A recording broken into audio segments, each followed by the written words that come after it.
Praise the lord. మత్తయి సువార్త 4వ అధ్యాయం 24వ వచనం. ఆయన కీర్తి సిరియా దేశమంతటా వ్యాపించెను. నానా విధములైన రోగముల చేతను భేదముల చేతను పీడింపబడిన వ్యాధురస్తులందరినీ, దయ్యమును పట్టిన వారిను, చాంద్ర రోగులను, పక్షవాయువు గల వారిని ఆయన యొద్దకు తీసుకుని రాగా ఆయన వారిని స్వస్థపరచును. ఆమెన్.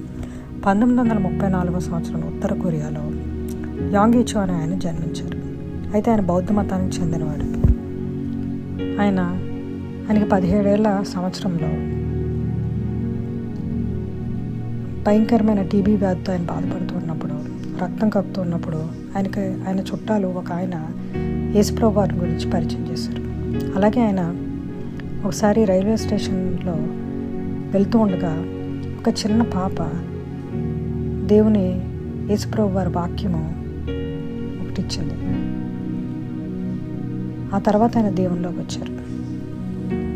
ఆయన రక్షణ పడ్డాడు, దేవుని తెలుసుకున్నాడు. బౌద్ధ మతం నుంచి యేసుప్రభు వారి సేవకుడిగా ఆయన మంచి గొప్ప దైవజనుడిగా, ప్రపంచంలో మంచి ప్రఖ్యాతిగాంచిన దైవజనుడిగా అయ్యారు. ఆయన మొట్టమొదటిగా 5గురితో చిన్న సంఘంగా ఆయన మొదలుపెట్టాడు. పోను ఆయన చర్చ్ ఎంత పెద్దగా అయిందంటే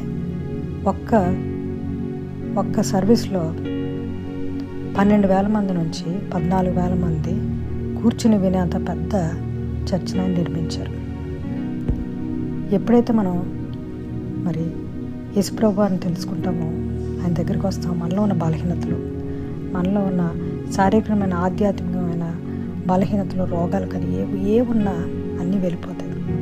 మరి యేసుప్రభు వారు బైబిల్ గ్రంథంలో చెప్పినట్లు సిరియా దేశం అంతటా ఎంతోమంది ఎవరైతే వచ్చారో వాళ్ళు ఎవరిని త్రోసివేయకుండా అందరినీ స్వస్థపరిచారు. ఈ రోజున మనం ఉన్న స్థితిలోనే మనం దేవుని దగ్గరికి వచ్చినప్పుడు ఆయన మన పరిస్థితులన్నింటినీ బాగు చేసే దేవుడు. ఎందుకంటే దేవుని వాక్యం సెలవిస్తుంది, గుండె చెదిరిన వారిని బాగు చేసేది ఆయనే.